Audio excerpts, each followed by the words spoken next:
Welcome to All That Matters, a show about what's really worth your attention in the markets and economy today.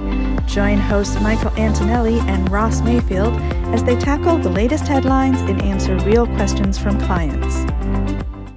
Welcome to All That Matters with Mike and Ross. Ross, we're through the election, and I'm super excited. Super excited about the fact that we're through the election. It's November 7th. We're recording this a couple days after the election. We thought it'd be a good time to engage with you about kind of post-election thoughts, where we go from here. But first, Ross, I want to ask you spend a lot of time with our clients, Baird's clients, our advisors. How do you think you and I did kind of before the election with the content we were putting out? It's a good question. I want to give us an A minus maybe. This has been a really interesting and challenging time to do what we do, to work with our clients, to feel how emotional these topics and elections can be. I think that we did a really nice job of saying, like, here's what we do. At Baird, we are all about your money. We are all about getting you to financial goals.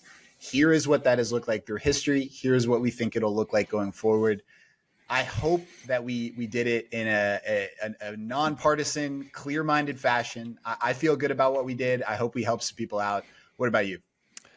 Yeah, you nailed it. Our job, Ross, I think, is to help our advisors and then by proxy, certainly the clients, navigate tricky financial situations, tricky financial environments. And I think the content we put out, especially when we went on the road, I went on the road for 8 straight weeks, the content we put out written on video about here's what history has said, here's why the stock market goes up, here's why we don't want you to make the big mistake. I think it played out really well. The stock market had an incredible day post-election. So let's kind of talk about the election really quickly and post-election. So we're going to have we'll have a new government, we'll have a new president. I found a really interesting stat, Ross, online that said that this year, every incumbent party of a developed nation, okay, so you think about the big nations of the world, the developed world, every incumbent party lost vote share this year. And that's the first time it's ever happened in history. That's something, right, Ross? Yeah, I mean, that's the kind of thing, the kind of upheaval or uncertainty or chaos or whatever you want to call it, that brings that anxiety to the front of our clients' minds. Like, that's why people think about making the big mistake and saying, I just want to sit in cash, sit on the sidelines until there's some clarity. And yet, at least in the US, and it's only a couple of days after, but we've seen really impressive gains in the stock market over the last couple of days. Despite what you just mentioned, which is a turnover in electorate unlike any that we've seen. So it is, there's a lot of things that went into it that created the environment for that sort of thing, but remaining invested was clearly the right call, I think. Oh, I mean, not only was it clearly the right call, I and you, certainly something I'm super passionate about is the fact that the market doesn't root for a certain candidate or party. It just doesn't. There's no evidence in history, okay, that the market roots for a certain person or party. And I saw the day after the election, right? The stock market, I looked, Ross, it was up 2.5%. Okay, that's the S&P 500. It was up 2.5% the day after the election. So Wednesday of this week. I heard people say, well, it must be happy about a certain candidate winning. No, that's not true, because in 2020, when President Biden won, who's a Democrat, the stock market was up 2.2%. Both days, post their elections, there was big stock market rallies. Why? Here's my take, and I'm sure Ross probably agrees. Stock market doesn't hate uncertainty; it hates surprises. Okay, it hates surprises. What it didn't want, I assume, is like a long, protracted, drawn out who won, who didn't win, who won, that kind of a thing with lawsuits and all those things. The fact that we had a clear-cut winner, I think, is one of the main reasons that the stock market was up so much. So I want you to remember, and if you've interacted with us, right, Ross, like, the stock market doesn't go up because of a certain person or party. It goes up for a reason we're going to talk about in a second, right? Yeah, I mean, this is ultimately the thing that we come back to is, like, when we talk about investing through elections, we're talking about individual companies, right? Like, this is the thing. I think we've gotten away, whether it's financial media, I'm sure we're culprits at times, like, talking about the market. The market is a made up thing, right? It really is. If it's S&P 500, it's 500 companies. If it's the Russell 2000, it's 2,000 companies. It's individual companies with leaders who want to make more money tomorrow than they did today, push more product tomorrow than they did today, expand into new markets. It is individual companies that are incentivized by capitalism to make more money. And as investors, we own that, right? We own the bottom line of every company that we invest in. And I think we've gotten away from talking about investing in that way, right? We talk about these like big macro issues a lot, and it kind of like becomes a little esoteric. But you've had a great pitch, I think, and I want to just like set you up. I want to throw you the alley-oop, because I've really enjoyed this. I think it's been, of us being out on the road for weeks and weeks and weeks, the most important thing that our clients could have heard from either one of us. Mike, take it away. So ask yourself what makes stocks go up. Okay, just ask yourself that question. And you have to ask yourself that question regardless of who wins the presidency, what party controls Congress. What makes stocks go up? And here's the answer, okay? What makes stocks go up are the people that work at the companies that make up the American economy going to work every day and creating products and solutions. All of us at Baird, okay? All of us at Baird showed up on Wednesday after the election. Every single one of us. Regardless of who won, we showed up. Why? Because our clients hired us to take care of their financial lives, no matter what's happening in the world. And that's what we did. It's the same at Starbucks and Costco and Procter & Gamble and Walmart. Everybody goes, your neighbors, me and Ross, your friends, we all go to work every day and make the economy go. You might ask yourself, though, what about policies? Are there policies that affect the profits of those companies? The answer to that is yes, and Ross would agree. There are certainly policies that can affect the profits of the company. That's why the profits of the companies in the United States rise and fall with the economy, right? But you have to remember that the economy is hundreds of years old. There's hundreds of years of policies in there, and the stock market's at an all-time high today. Through all the D's, through all the R's, through all the makeup of Congress. Ross, when you think about what makes stocks go up, that's it, right? Yeah, I mean, I think the reason that I like investing in stocks so much, and that being like the wealth creator that it is, you're talking about all the different policies, all the different things that happen to companies. Companies have people at the wheel, right? Leaders are paid well to guide companies through a new trade policy, a different tax regime, a unified government, a mixed government, a debt ceiling crisis. Like the leaders at companies are paid. These are like living, breathing organisms, really. They are adaptive, and they are constantly adapting to new environments, new technologies.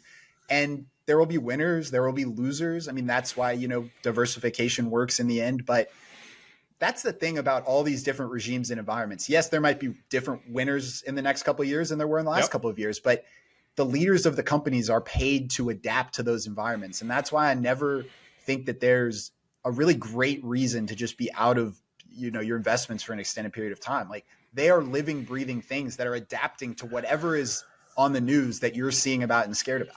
That's so good. There's nothing that American companies are better at than making money. Remember during COVID, they locked us in our houses, and these companies found ways to grow their business. We were literally in our basements, okay? And companies were still finding ways to make money. They do that regardless of who wins whatever election. They do that regardless of who the president is.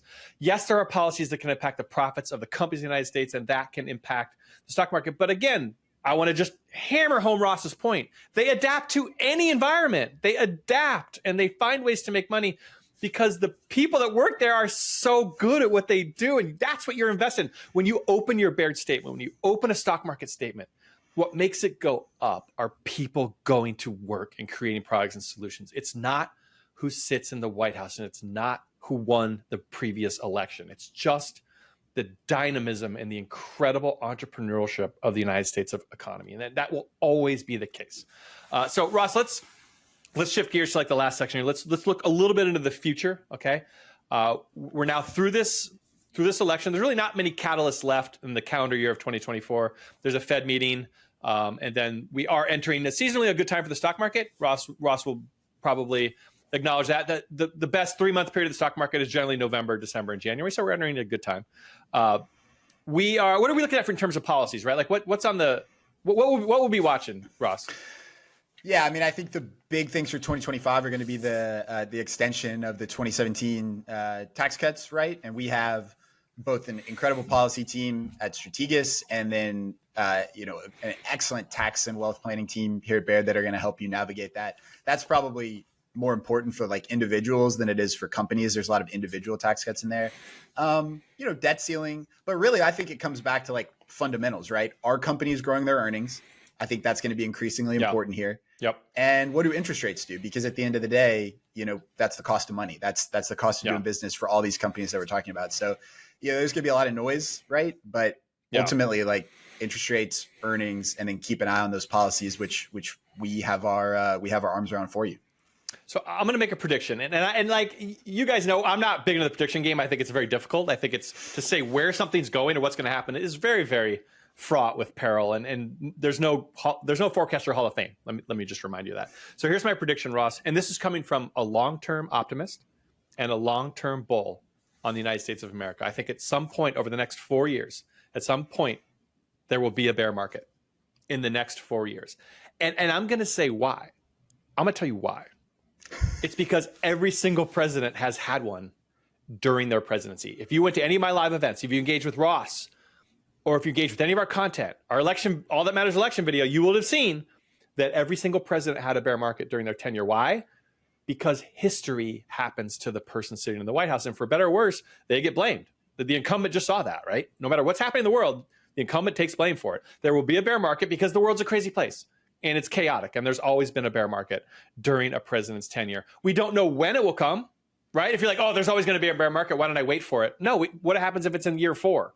We don't know when it will come, but it comes because the world is a fragile place, right, Ross? Yeah, I mean, everything we just said about why stocks go up, that is over time, right? That's over a long period of time. Yeah. Like earnings grow, the U.S. economy has grown, stocks go up over long periods of time. Stock prices are very volatile because it's humans driving the car. It's humans behind the wheel. We are emotional and occasionally unstable creatures, and we are the ones that are voting every single day. What is the Ben Graham quote? It's in the short term, the market's a voting machine. In the long term, it's a weighing machine. So I'm with you. I think there will be a bear market. I'll make a prediction. I bet the market is higher at the end of 4 years than it is today. So I think that's right. Yeah. So I think that's... but hopefully we'll have 12 more of these next year to talk through it all as well. So Ross and I have done these, by the way, I think we're approaching the end of our second year. I mean, we've done this for about a year and a half. I think if you've come along with us for this ride, and a lot of you have, our kind of our viewership is growing, our message is kind of getting out there. I think that the pragmatic kind of history, story-driven way we look at the markets, I think that you will have enjoyed what we did, and I hope that you have stayed invested in the market, because if you stayed invested over the past few years, that's been crazy. The stock market has done really, really well. Past performance don't guarantee future results, right? Compliance, we can't send this out. So we got to say that. But just stick with our pragmatic message, story-driven, understanding the world's a crazy place, why stocks go up. If you do, I think that you'll really understand all that matters. Okay, so thank you so much, Ross. We got one more of these left. Maybe we'll do a fun little holiday wrap-up or something like that. But it's good to see you again, my friend. Good to see you as well. Have a good one, Mike. We'll see you guys. Thanks for watching All That Matters. Opinions expressed in this episode belong solely to Mike and Ross and do not necessarily represent the opinions of Baird. This program is for informational purposes only and should not be relied upon for any investment decisions.